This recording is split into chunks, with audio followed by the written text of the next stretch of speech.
Hello दोस्तों, आज का वीडियो उन स्टूडेंट के लिए काफ़ी महत्वपूर्ण होने वाला है जो बिहार बीएसएससी का तैयारी कर रहा है। तो उनके लिए वीडियो काफ़ी महत्वपूर्ण है। काफ़ी डिस्कशन के साथ मैं आपको बताऊंगा। तो कुछ प्रश्न जो आपके एग्ज़ाम में काफ़ी बार पूछा गया है, उन सारे प्रश्नों का सोल्यूशन मैं इस वीडियो में देने वाला हूँ काफ़ी डिस्कशन के साथ। चलिए, पहला प्रश्न आपके सामने में है, हड़प्पा का उत्खनन कब हुआ था। दोस्तों, हम सब जानते हैं कि हड़प्पा सभ्यता का जो उत्खनन हुआ था वो कब हुआ था। तो वो 1921 ईस्वी में। किसने इसका खोज किया था। तो इसका किया था पंडित दयाराम साहनी। किसने किया था। पंडित दयाराम साहनी ने हड़प्पा सभ्यता का खोज 1921 ईस्वी में किया था। इसलिए इसका राइट आंसर क्या हो जाएगा, 1921 हो जाएगा। दोस्तों, हड़प्पा और वही अगर आपसे पूछ ले कि मोहनजोदड़ो का खोज कब हुआ था, तो दोस्तों मोहनजोदड़ो का खोज जो हुआ था 1922 ईस्वी में हुआ था। वो किसने किया था। तो वो किया था राखल दास बनर्जी। किसने किया था, राखल दास बनर्जी। और भी मैं आपको कुछ क्वेश्चन बताता हूँ हड़प्पा सभ्यता से। अगर पूछे कि हड़प्पा सभ्यता में हड़प्पा सभ्यता के लोग को किस चीज़ का ज्ञान नहीं था, तो आपको बताना है कि लोहा और तलवार का ज्ञान नहीं था। क्योंकि लोहा तो सब कोई जानता है, और लेकिन कभी कभी ऑप्शन में क्या होता है कि तलवार दे देता है तो बच्चा लोहा पढ़ के जाता है, लेकिन ऑप्शन में रहता है तलवार। तो आप लोग ध्यान में रखिएगा। तो लोहा और तलवार दोनों का ज्ञान किसका नहीं था, हड़प्पा वासी को नहीं था। और सर्वप्रथम जो कपास था, कपास को भी किसने उगाया था, तो इसी हड़प्पा वासी ने इसी हड़प्पा हड़प्पा वासी ने ही कपास का उत्पादन होता है। दोस्तों, कपास का उत्पादन अगर पूछे किस मिट्टी में होता है, तो कपास का उत्पादन जो होता है काली मिट्टी में होता है। किसमें होता है, काली मिट्टी में सर्वाधिक कपास का उत्पादन होता है। अगर पूछे भारत में सर्वाधिक काली मिट्टी वाला क्षेत्र कौन सा है, तो वो है महाराष्ट्र है। क्या है, महाराष्ट्र है। इसीलिए महाराष्ट्र में सर्वाधिक कपास का खेती होता है। इसलिए इसीलिए काली मिट्टी को हम लोग कपासी मिट्टी कहते हैं। क्योंकि काली मिट्टी में किसका अधिक खेती होता है, कपास का होता है। इसलिए काली मिट्टी को हम लोग क्या कहते हैं, कपासी मिट्टी। और महाराष्ट्र में सर्वाधिक कपास का खेती होता है, क्योंकि यहाँ पर सर्वाधिक काली मिट्टी पाया जाता है। इसलिए और कपास से क्या बनता है, सूती वस्त्र बनता है। क्या बनता है, सूती वस्त्र बनता है। इसलिए सूती वस्त्रों की राजधानी दोस्तों हम लोग किसको कहते हैं, तो वो हम मुंबई को कहते हैं।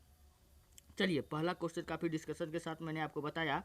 दूसरा नंबर का प्रश्न है, मोहनजोदड़ो का खोज किसने किया था।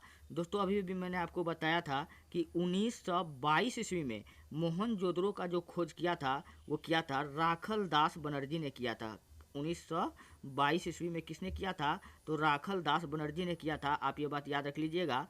अच्छा, मैं और भी कुछ आपको बताता हूँ कि मोहनजोदड़ो से क्या क्या सब चीज़ प्राप्त हुआ और क्या क्या सब चीज़ मोहनजोदड़ो की खुदाई में मिला। तो मोहनजोदड़ो की खुदाई में दोस्तों हमको मिला था, मैं आपको कुछ ट्रिक देता हूँ। दोस्तों, एक लड़का था जिसका नाम था मोहना। मोहना से याद रखिएगा मोहनजोदड़ो। और यह पंडित था। क्या था, पंडित था। रोज सुबह सुबह स्नान करता था। तो स्नान से याद रख लीजिएगा विशाल स्नानागार कहेगा। सिंधु घाटी सभ्यता में विशाल स्नानागार हमको कहाँ मिला है, तो आपको बताना है मोहनजोदड़ो में। अच्छा, अब वो स्नान करता था, और जब भैया जो वो पंडित था मोहना, वो खैबो ज़्यादा करता है। पंडित तो ज़्यादा खाता है ना, तो खाना से याद रख लीजिएगा अन्नानागार। जब भी पूछे कि विशाल स्नानागार या अन्नानागार हमको सिंधु घाटी सभ्यता में कहाँ से मिला है, तो आपको बताना है मोहनजोदड़ो से। अच्छा, लेकिन मोहना जब खाता भी था, नहाता भी था टाइम टाइम पर, लेकिन क्या करता था, ये कपड़ा भी बड़ा अच्छा अच्छा पहनता था। लेकिन दोस्तों, कपड़ा वो कैसा पहनता था, सूती वस्त्र का कपड़ा पहनता था। तो इसलिए याद रख लीजिएगा, अगर क्वेश्चन पूछे कि सिंधु घाटी सभ्यता में सूती वस्त्र का साक्ष्य हमको कहाँ से मिला, तो आपको बताना है कि ये भी मोहनजोदड़ो से मिला है। लेकिन मोहना बहुत खच्चर था। उसका एक लक्षण बहुत खराब था, वो डांस देखने का शौकीन था। तो डांस देखने से याद रख लीजिएगा, डांस देखने से आप याद रख लीजिएगा कांसे की नर्तकी। क्या याद रख लीजिएगा, कांसे की नर्तकी। अगर पूछेगा कि सिंधु घाटी सभ्यता में कांसे की नर्तकी हमको कहाँ से प्राप्त हुआ, तो मोहनजोदड़ो से हमको प्राप्त हुआ। दोस्तों, सिंधु घाटी सभ्यता और सिंधु घाटी सभ्यता में हड़प्पा सभ्यता और मोहनजोदड़ो को एक ही साम्राज्य का जुड़वा, हड़प्पा और मोहनजोदड़ो को एक ही समाज का जुड़वा राजधानी भी कहा गया है। आप ये बात याद रख लीजिएगा। चलिए, बढ़ते हैं नेक्स्ट प्रश्न की ओर। अगला प्रश्न आपके सामने में है, पुराणों की संख्या कितनी है? तो पुराणों की संख्या कितनी है आपने बहुत बार 10th क्लास में बचपन में ही पढ़ा होगा। एक श्लोक है संस्कृत में, अष्टादश पुराणेषु व्यासस्य वचनम द्वम परोपकार पुण्याय पापाय परपीडनम। आपने ये श्लोक अगर आपको याद होगा तो ये पुराण का संख्या आप इजी में बता सकते हैं। देखिए अष्टादश पुराणेषु, अष्टा मतलब होता है 8, अष्टादश पुराणेषु तो 10 8 18, तो पुराण का संख्या दोस्तों कितना हो गया? पुराण का संख्या कितना हो गया? पुराण कितना हो गया? 18 हो गया। वहीं अगर आपसे पूछे कि वेद, वेद कितना होता है तो दोस्तों वेद टोटल 4 होता है। कौन कौन? सामवेद, सामवेद आयुर्वेद, सामवेद आयुर्वेद और सामवेद आयुर्वेद, ऋग्वेद, ऋग्वेद, ऋग्वेद और अथर्ववेद। दोस्तों सामवेद को हम लोग संगीत के नाम से, हाँ संगीत वेद, संगीत के नाम से हम लोग जानते हैं। जबकि सबसे पुराना वेद अगर पूछे कौन सा वेद है तो ऋग्वेद है। कौन सा वेद है? ऋग्वेद है। आप ये भी बात याद रख लीजिएगा। और ऋग्वेद में दोस्तों गाय को हम लोग क्या कहते हैं? अष्टकर्णी कहते हैं, क्योंकि गाय का जो कान होता है वो लगभग 8 के जैसा होता है। आप लोग चेक कर लीजिएगा। इसलिए हम लोग गाय को हम लोग क्या कहते हैं? अष्टकर्णी कहते हैं। इस क्वेश्चन से हमको इतनी जानकारी मिलती है। नेक्स्ट प्रश्न आपके सामने में है, नवरत्न किसके दरबार में रहते थे? तो चलिए भैया मैं आपको सब बता रहा हूँ। नवरत्न, अच्छा अगर अष्ट दिग्गज पूछे, क्या पूछे? अष्ट दिग्गज, अष्ट दिग्गज पूछेगा कि किसका दरबार में रहता था तो अष्ट दिग्गज रहता था कृष्णदेव राय के दरबार में। अगर नवरत्न पूछे तो नवरत्न 2 आदमी के दरबार में रहता था। एक तो हम लोग जानबे करते हैं कि अकबर के दरबार में नवरत्न रहता था। दोस्तों मैं इस नवरत्न का ट्रिक मैं आपको बता देता हूँ, आप यही याद रख लीजिएगा।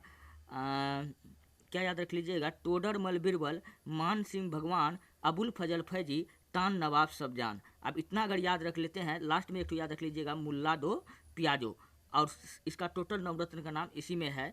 आप एक बार बढ़िया से देख लीजिएगा। और अष्टदिग्गज पूछेगा किसका दरबार में था तो अष्टदिग्गज था कृष्णदेव राय के दरबार में था। वहीं अगर पूछे नवरत्न, नवरत्न अकबर के दरबार में भी था और साथ साथ चंद्रगुप्त विक्रमादित्य के दरबार में भी था। किसके दरबार में था? चंद्रगुप्त विक्रमादित्य के दरबार में था। अच्छा अष्टप्रधान पूछेगा कि अष्टप्रधान किसके दरबार में था तो तब आपका आंसर आएगा शिवाजी महाराज। क्या आएगा? शिवाजी महाराज। चलिए हम लोग बढ़ते हैं नेक्स्ट प्रश्न की ओर। अगला प्रश्न आपके सामने में है, हीनयान पुस्तकें किस भाषा में है? दोस्तों हम लोग जानते हैं कि बौद्ध धर्म आगे चल के 2 भाग में बट गया। एक को कहा गया हीनयान और दूसरा को कहा गया महायान। और हीनयान और महायान दोनों जो है बौद्ध धर्म का ग्रंथ है। और अगर ये लेकिन क्वेश्चन क्या पूछ रहा है कि ये किस भाषा में है तो दोस्तों ये प्राकृत भाषा में है। इसलिए इसका ऑप्शन 3 क्या हो जाएगा? बिल्कुल राइट हो जाएगा। ऑप्शन सी बिल्कुल राइट हो जाएगा। दोस्तों अगर सबसे पुराना भाषा पूछे तो आपको बताना है संस्कृत। क्या बताना है? संस्कृत बताना है। ये भी बात आप याद रख लीजिएगा। चलिए बढ़ते हैं नेक्स्ट प्रश्न की ओर। अगला प्रश्न आपके सामने में है मुमताज महल किसकी पुत्री थी? दोस्तों मुगल काल से ये प्रश्न है, मुमताज महल किसकी पुत्री थी? तो मुमताज महल थी वो महावत खां की पुत्री थी। और जो बैरम खां दोस्तों कौन था? ये अकबर का संरक्षक था। कौन था? ये अकबर का बॉडीगार्ड बोलिए या संरक्षक बोलिए, कौन था? ये बैरम खां था। अच्छा मुमताज महल का अगर असली नाम पूछे तो आपको बताना है आरजूमंद बानो बेगम। क्या बताना है? आरजूमंद बानो बेगम। ये किसका नाम है? मुमताज महल का नाम है। और इन्हीं के याद में शाहजहां ने क्या बनाया था? ताजमहल बनवाया था। और मुमताज महल की अगर मृत्यु पूछे कब हुआ था, कैसे हुआ था, तो आपको बताना है कि शाहजहां के 14वें बेटे को जन्म देते समय इनकी मृत्यु हो गई थी। दोस्तों शाहजहां का अगर असली नाम पूछे तो आपको बताना है, क्या बताना है? खुर्रम बताना है। क्या बताना है? खुर्रम बताना है। और जब शाहजहां का 14वें बेटे को जन्म देते समय क्या हो गया था? इनकी मृत्यु हो गई थी। चलिए हम लोग बढ़ते हैं नेक्स्ट प्रश्न की ओर। अगला प्रश्न आपके सामने में है, पानीपत का प्रथम युद्ध कब हुआ था? दोस्तों पानीपत का टोटल 3 युद्ध हुआ था। कितना युद्ध हुआ था? तो 3 युद्ध हुआ था, पहला, दूसरा और तीसरा। पहला हुआ था 1526 ईस्वी में, दूसरा हुआ था 1556 ईस्वी में, 1556 ईस्वी में। जो तीसरा हुआ था वो हुआ था 1761 ईस्वी में हुआ था। जो 1526 ईस्वी में हुआ था इसमें बाबर बी से बाबर वर्सेस इब्राहिम लोदी, BI हम डायरेक्टर दे दिए हैं। तो बाबर वर्सेस इब्राहिम लोदी के बीच में हुआ, जिसमें बाबर जीता और इब्राहिम लोदी हारा। और पानीपत का जो दूसरा युद्ध हुआ था 1556 ईस्वी में, ये हुआ था अकबर, ये दे दिए, अकबर और हेमू के बीच में हुआ था। अकबर वर्सेस हेमू के बीच में हुआ था, जिसमें क्या हुआ था कि अकबर जीता और हेमू हार गया। इसमें एक तीर लग जाता है हेमू के आँख में, जिसके कारण इनका हार हो जाता है। लेकिन पानीपत का जो तीसरा युद्ध हुआ था 1761 ईस्वी में, ये अफगान शासक और मराठाओं के बीच में हुआ था, जिसमें मराठाओं का हार हुआ और अफगान शासक का क्या हुआ, जीत हुआ। मैंने तीनों पानीपत का युद्ध बताया। दोस्तों, अगर आपको फिलहाल PDF चाहिए तो आप जाइए हमारे टेलीग्राम चैनल पर, वहाँ पर आप सर्च कीजिए इतिहास की दुनिया 99।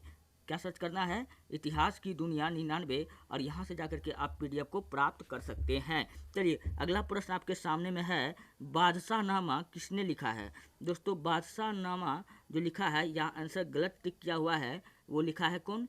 लिखा है अबुल फजल ने। बादशाहनामा कौन लिखा है? अबुल फजल। अबुल फजल का आप एक और किताब याद रख लीजिएगा, आईने अकबरी। क्या याद रखना है? आईने अकबरी। दोस्तों, आईने अकबरी का लेखक पूछेगा कौन था, तो आपको क्या बताना है? अबुल फजल था। और आईने अकबरी पूछेगा कि कितने भागों में बटा हुआ है, तो टोटल 5 भाग में बटा हुआ है। कितना भाग में बटा हुआ है? 5 भाग में बटा हुआ है, जिसका तीसरा भाग क्या कहलाता है? अकबरनामा कहलाता है। पूछेगा आईने अकबरी का तीसरा भाग क्या कहलाता है? अकबरनामा कहलाता है। आप ये बात याद रख लीजिएगा। इसका राइटर कौन था? अबुल फजल। और अबुल फजल ने अपना पुस्तक बादशाहनामा में एक स्टेटमेंट दिया है। इन्होंने एक कथन दिया है, कहा है कि सम्राट जो है, बादशाह जो है, एक रोशनी है। ये भी बात आप याद रख लीजिएगा। और चलिए बढ़ते हैं नेक्स्ट प्रश्न की ओर। अगला प्रश्न आपके सामने में है, गोपुरम का संबंध किससे है? दोस्तों, गोपुरम का संबंध दोस्तों है मंदिर का प्रवेश द्वार से। किससे है? मंदिर का प्रवेश द्वार से। इसलिए इसका ऑप्शन बिल्कुल 3 नंबर का बिल्कुल राइट हो जाएगा। गोपुरम का संबंध किससे है? विजयनगर साम्राज्य से है। किससे है? विजयनगर साम्राज्य में मंदिर के प्रवेश द्वार को हम लोग क्या कहते थे? गोपुरम कहते थे। और विजयनगर साम्राज्य का स्थापना कब हुआ था? ये हुआ था 1336 ईस्वी में। कब हुआ था? 1336 ईस्वी में 2 भाई हरिहर राव और बुक्का राव ने किया था। हरिहर राव और बुक्का राव ने किया था, जिसमें क्या हुआ था कि हाँ, हरिहर प्रथम, इसी हरिहर राव को हम लोग क्या कहते हैं? हरिहर प्रथम भी कहते हैं, इसको बुक्का प्रथम भी कहते हैं। आगे चल करके इस विजयनगर साम्राज्य में 4 वंश आता है। जैसे मैं याद रखता हूँ, वैसे आप भी याद रख लीजिएगा। विजयनगर साम्राज्य के अंतर्गत 4 प्रांत आता था। कौन कौन? संगम, सालुब, तुलुब, अरबिंदु। संगम, सालुब, तुलुब, अरबिंदु, ऐसे आप याद रख लीजिएगा। तो जिसमें हम आपको सबसे पहले बताने वाले हैं संगम वंश के बारे में। अगर पूछेगा कि संगम वंश का स्थापना किसने किया था, तो संगम वंश का स्थापना किया था हरिहर राव और बुक्का राव ने अपने पिता संगम के नाम पर संगम वंश का स्थापना किया था। आप ये भी बात याद रख लीजिएगा। अगर पूछे कि टोटल कितना संगम हुआ था, तो टोटल 3 संगम हुआ था। फटाफट आप लोग कॉपी में नोट करते जाइए। जो पहला संगम हुआ था, वो कहाँ हुआ था? पहला संगम हुआ था मदुरै में। कहाँ हुआ था? मदुरै में। जो दूसरा संगम हुआ था वो हुआ था कपाटपुरम में। कहाँ हुआ था? कपाटपुरम में। लेकिन जो तीसरा संगम हुआ था वो कहाँ हुआ था? वो भी हुआ था मदुरै में ही हुआ था। तो दोस्तों, आप याद रख लीजिएगा। पूछेगा कि संगम काल में टोटल कितने संगम हुआ था, तो 3 संगम हुआ। तीनों को मैंने बता दिया। अच्छा, कहेगा कि पहला और दूसरा संगम के समय जो इसका अध्यक्ष था वो कौन था, तो आपको बताना अगस्त ऋषि। क्या बताना है? अगस्त ऋषि। लेकिन तीसरा संगम जो हुआ था, इसमें इसका अध्यक्ष कौन था, तो नक्कीकार। कौन था? नक्कीकार। आप ये भी बात याद रख लीजिएगा। मैंने आपको पूरा डिटेल में बताया। और क्या कहते हैं, संगम वंश का जो अर्थ होता है, क्या होता है? तामिल कवियों का समूह। संगम का क्या अर्थ होता है? तामिल कवियों का समूह। आप ये भी बात याद रख लीजिएगा। दोस्तों, दूसरे संगम में एक किताब लिखा गया था, तोल्कापियर। कौन सा किताब लिखा गया था? तोल्कापियर, जो संस्कृत व्याकरण का, तामिल में संस्कृत व्याकरण का बड़ा एक किताब है। कौन है? तोल्कापियर। चलिए, मैंने इतना आपको जानकारी दिया। दोस्तों अगर आपको वीडियो अच्छा लगता है, हेल्पफुल लगता है, तब आप हमारे चैनल को सब्सक्राइब कीजिए और वीडियो को लाइक कीजिए, जितना हो सके अपने दोस्तों में भेजिए। फुल्ली डिस्कशन के साथ मैं आपको यहाँ पर पढ़ाऊँगा। बहुत जल्द आप लोगों के लिए डिजिटल बोर्ड भी लाने वाला हूँ आप लोगों की तैयारी के लिए। आप लोगों ने मुझे बहुत प्यार दिया, इसके लिए दिल से धन्यवाद। चलिए बढ़ते हैं नेक्स्ट प्रश्न की ओर। अगला प्रश्न आपके सामने में है, निजामुद्दीन औलिया का दरगाह कहाँ है। दोस्तों निजामुद्दीन औलिया, सबसे पहले जानिए कि निजामुद्दीन औलिया था कौन। तो निजामुद्दीन औलिया जो था वो दो व्यक्ति का गुरु था। किसका किसका गुरु था, तो एक को याद रख लीजिएगा, अमीर खुसरो। कौन, अमीर खुसरो। दोस्तों ये अमीर खुसरो वही है जिसको हम लोग तूतिए हिंद, चूतिए ए हिंद, सॉरी चूतिए नहीं, हाँ चूतिए हिंद नहीं, तूतिए ए हिंद, मतलब हिंदुस्तान का तोता हम लोग इसको कहते हैं। किसको, अमीर खुसरो को। और खड़ी बोली का जनक, पूछेगा खड़ी बोली का जनक हम लोग किसको कहते हैं, तो आमिर खुसरो को ही हम लोग कहते हैं। अच्छा ये जो कव्वाली हो गया, ये भी किनका देन है, ये भी अमीर खुसरो का ही देन है। और निजामुद्दीन औलिया का एक और शिष्य था जिसका नाम था MBT, यानी कि मोहम्मद बिन तुगलक। आप तो इसका इस बारे में जानबे करते हैं। इसको हम लोग कहते हैं अधर्मी सुल्तान। क्या कहते हैं, अधर्मी सुल्तान, रक्त पिपासु सुल्तान।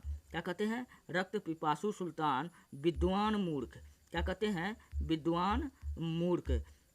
इतने नामों से हम लोग किसको जानते हैं, मोहम्मद बिन स्वपनशील बादशाह। ये भी किसका नाम है, मोहम्मद बिन तुगलक का है।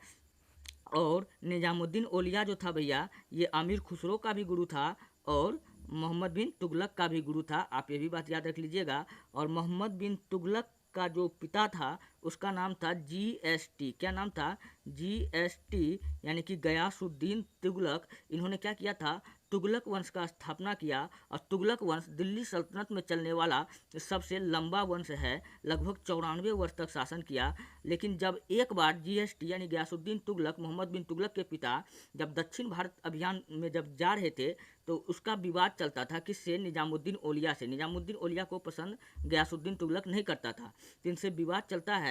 विवाद चलता है तो कहता है कि मेरे आने से पहले शेख निजामुद्दीन औलिया को बोल दिया जाए कि वो दिल्ली खाली कर दे। तो शेख निजामुद्दीन औलिया ने बोला था, हुजूर दिल्ली दूरस्त, मतलब दिल्ली अभी दूर है। पूछेगा ये कथन किसका है, तो शेख निजामुद्दीन औलिया। और इसी शेख निजामुद्दीन औलिया का अगर पूछे दरगाह कहाँ है, तब आपको बताना है दिल्ली में। क्या बताना है, दिल्ली में। दोस्तों इस क्वेश्चन से इतनी जानकारी मिलती है, मैंने आपको पूरा डिटेल में बताया।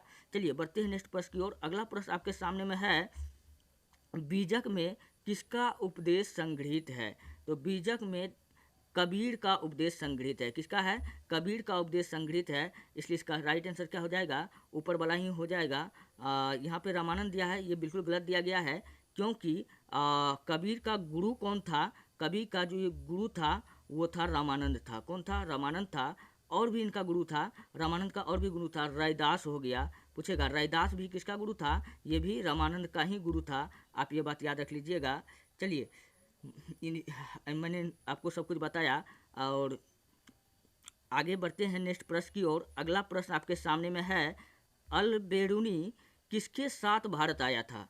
दोस्तों अल बेरूनी जो था वो किसके साथ आया था, तो वो आया था मोहम्मद गजनवी के साथ भारत आया था। किसके साथ आया था, मोहम्मद गजनवी के साथ भारत आया था। और मोहम्मद गजनवी जो है भारत पर पूछेगा कितना बार आक्रमण किया, तो 17 बार आक्रमण किया, जिहाद के नाम पर। किसके नाम पर, जिहाद के नाम पर। हम ये क्यों माने कि मोहम्मद गजनवी ने भारत में 17 बार ही आक्रमण किया था, तब आपका आंसर आएगा। प्रोफेसर हेनरी इलियट बताता है कि मोहम्मद गोरी ने भारत पर टोटल 17 बार हमला किया था। आप ये बात याद रख लीजिएगा। महमूद गजनवी ने कितना बार आक्रमण किया था, 17 बार आक्रमण किया था। और मोहम्मद गजनवी को भारत में हम लोग कहते हैं बुत सिकन। क्या कहते हैं, बुत सिकन। बुत सिकन का अर्थ दोस्तों होता है मूर्तियों का भंजक, या इसी को हम लोग कहते हैं मूर्तियों को तोड़ने वाला। तो मोहम्मद गजनवी के बारे में आप याद रख लीजिएगा। चलिए अब अगला ऑप्शन से भी मैं कुछ प्रश्न को उठाता हूँ। मोहम्मद गोरी, दोस्तों मोहम्मद गोरी और पृथ्वीराज चौहान के बीच में युद्ध हुआ था, तराइन का फर्स्ट युद्ध, जिसमें मोहम्मद गोरी का हार हुआ और पृथ्वीराज चौहान का जीत हुआ। लेकिन तराइन का द्वितीय युद्ध जो 1192 ईस्वी में चला था, इसमें पृथ्वीराज चौहान का हार हो जाता है और मोहम्मद गोरी जीत जाता है। और जीतने के बाद में इसको कहाँ लेकर चला जाता है, अफगान लेकर के चला जाता है। और वहाँ पर क्या करता है, वहाँ पर इनकी मृत्यु हो जाती है। और उसके बाद में आप एक बात याद रख लीजिएगा कि पृथ्वीराज के दरबार में कौन सा कवि रहता था, तो आपको बताना है चंद्रवरदाई। क्या बताना है? चंद्रवरदाई। काफ़ी इंपॉर्टेंट प्रश्न है। अगर चंद्रवरदाई का अगर पुस्तक का अगर नाम पूछे, फटाफट आप लोग कमेंट में बताइए, तब तक हम आगे की ओर बढ़ते हैं। पृथ्वीराज रासो है नाम भैया। क्या है? पृथ्वीराज रासो। चलिए बता दिए तो अच्छी बात है। मोहम्मद बिन कासिम ने पूछेगा कि भारत में पहला अरबी मुसलमान जो हमला किया था 712 ईस्वी में, वो कौन किया था, तो मोहम्मद बिन कासिम। आप ये भी बात ऑप्शन से याद रख लीजिएगा, 712 ईस्वी में किया था। और इस समय जो था कौन सा वंश चल रहा था, तो हिंदू वंश का राजा दाहिड़ का शासन था भारत पे। किसका? दाहिड़ का शासक था। चलिए बढ़ते नेक्स्ट प्रश्न की ओर। अगला प्रश्न है, इंग्लिश ईस्ट इंडिया कंपनी की स्थापना कब हुआ है? तो दोस्तों ईस्ट इंडिया कंपनी जो है वो व्यापार करने के लिए आई थी। इसका स्थापना 1600 ईस्वी में ही हो गया था। लेकिन अंग्रेजों ने पूर्ण तरीका से अधिकार कब किया था?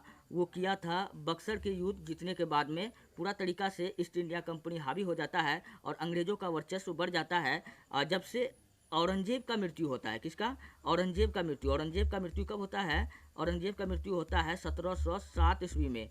आप सोचिए, जो आदमी 1600 ईस्वी में आया, 1707 ईस्वी तक इन्होंने कुछ भी शासन नहीं कर पाया, क्योंकि यहाँ पे औरंगजेब जैसा कट्टर शासक था, जिसके कारण अंग्रेज हिल डोल नहीं कर पाया, जिसके कारण वो भारत पर कब्जा नहीं कर पाया। लेकिन जैसे ही औरंगजेब मरा 1707 ईस्वी में, उसके बाद में क्या हुआ कि उसके मरने के बाद में मुगल जो काल जो था वो षड्यंत्र का अखाड़ा बन गया था और सारा शक्ति सैयद ब्रदर्स के हाथ में आ गया था। जिसके बाद मुगलों का पतन होना स्टार्ट हो गया था। जैसे मोहम्मद सिराज, जिसको हम लोग रंगीला कहते हैं, वो स्त्रियों का भेष बदल करके आ जाया करता था। तो वो सब बात है। चलिए मैं बढ़ता हूँ नेक्स्ट प्रश्न की ओर। अगला प्रश्न आपके सामने में है, कार्नवालिस कोड कब बना? वो बना था दोस्तों 1793 ईस्वी में। ऊपर वाला ऑप्शन क्या हो जाएगा? बिल्कुल सही हो जाएगा। चलिए बढ़ते हैं नेक्स्ट प्रश्न की ओर। अगला प्रश्न है, अच्छा थोड़ा सा मैं आपको बता देता हूँ, जब उतना डिस्कशन किए तो मैं आपको बता देता हूँ कि कर्नवालिस मतलब पूरा नाम इस अंग्रेज का है लॉर्ड कॉर्नवालिस। क्या नाम है?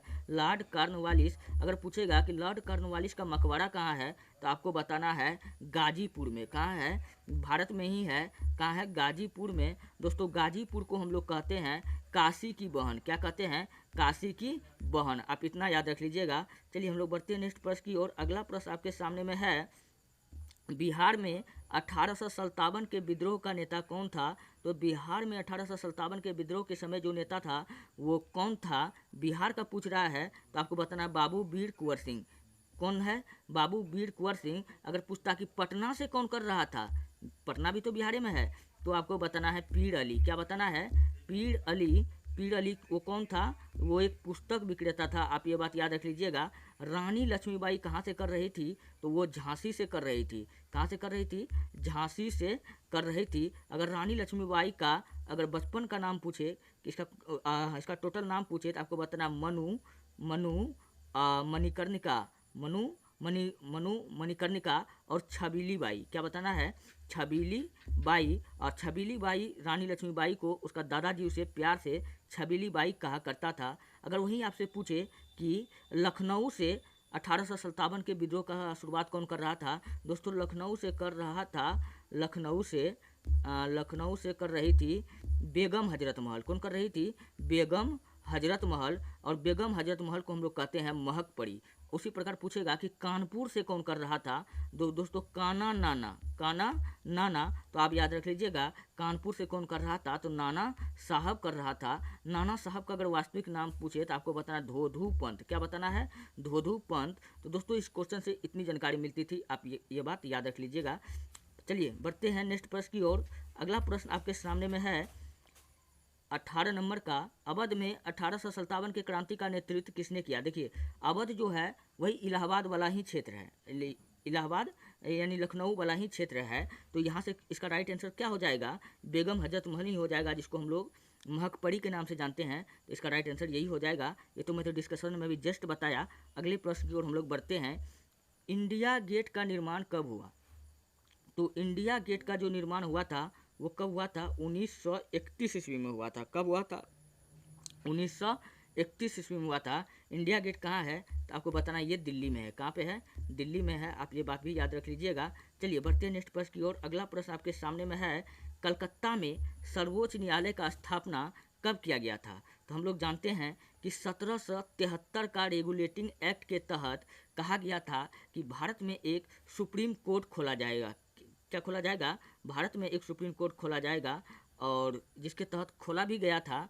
और खोलने के बाद में कहा कि इसमें टोटल 5 आदमी काम करेगा, जिसमें एक जज होगा। क्या होगा? एक जज होगा। उस जज का नाम था एलिजा एम्पे। क्या नाम था?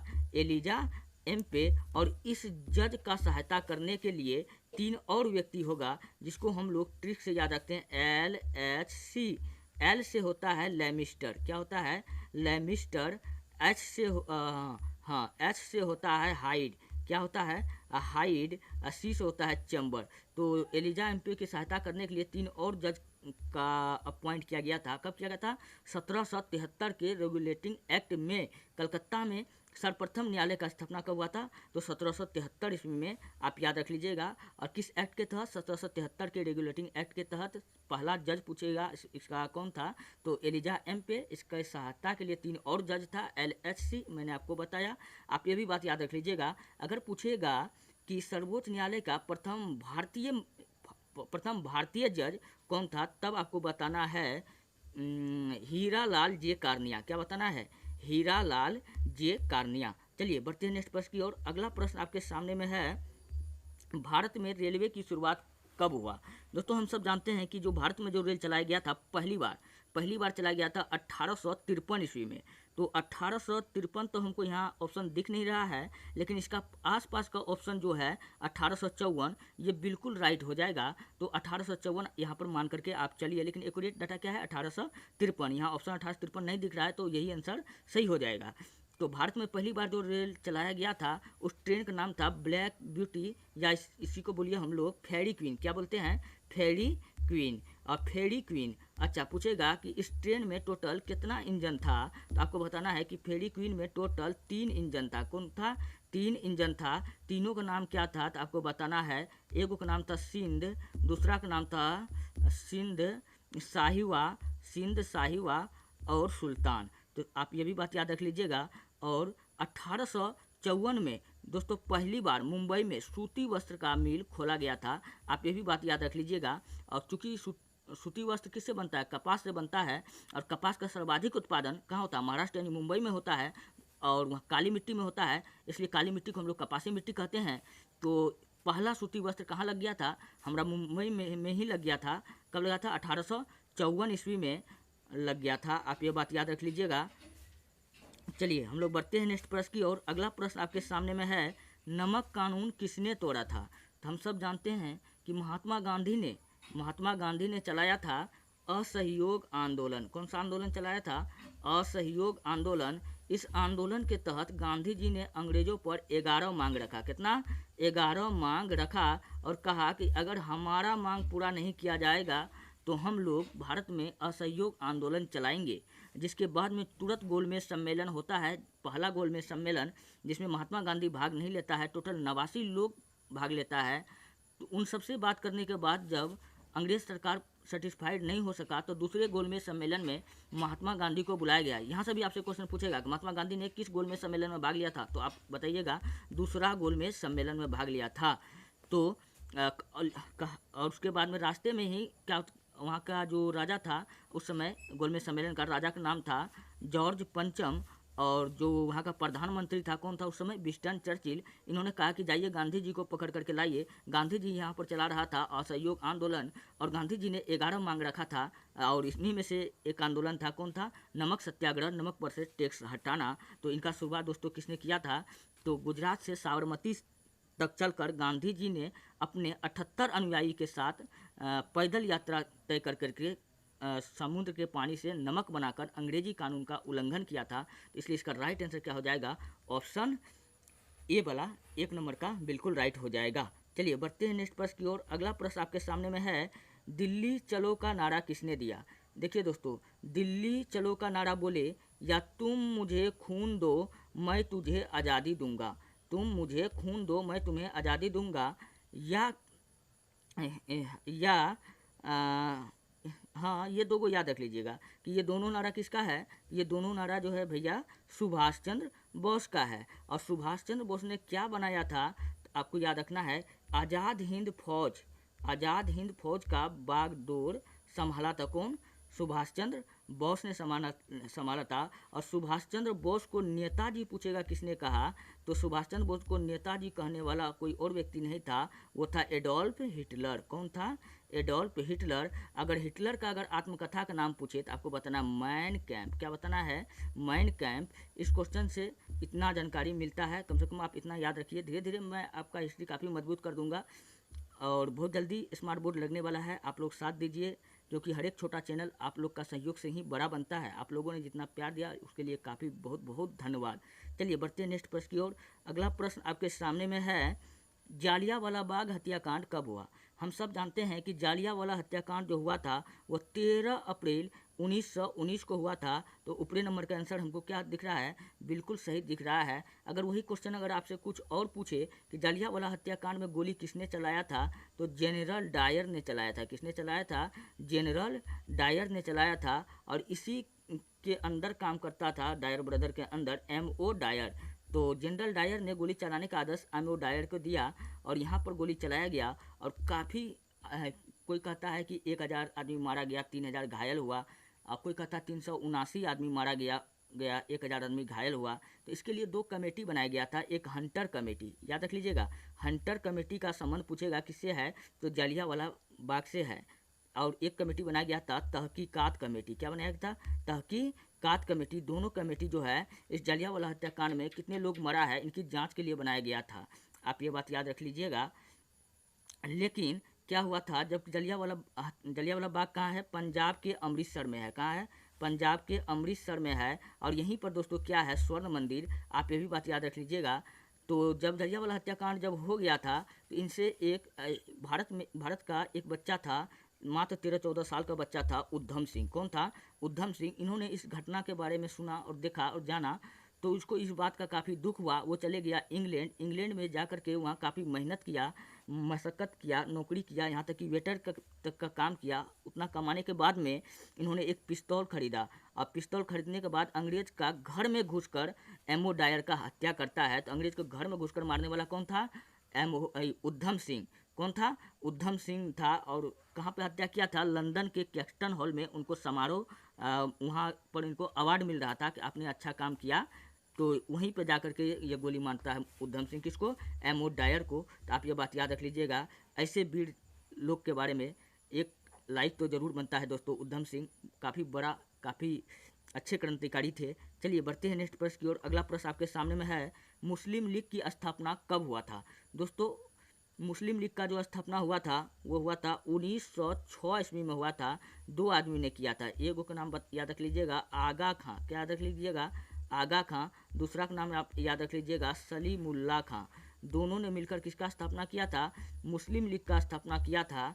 और कहाँ पर किया था, तो आपको ये बताना है कि बांग्लादेश का राजधानी ढाका में किया था। कहाँ किया था, बांग्लादेश का राजधानी ढाका में किसका स्थापना हुआ था, मुस्लिम लीग का स्थापना आगा खां और सलीमुल्लाह खां के द्वारा किया गया था। और 1907 में दोस्तों, 1907 में क्या हुआ था मैं आपको बताता हूँ।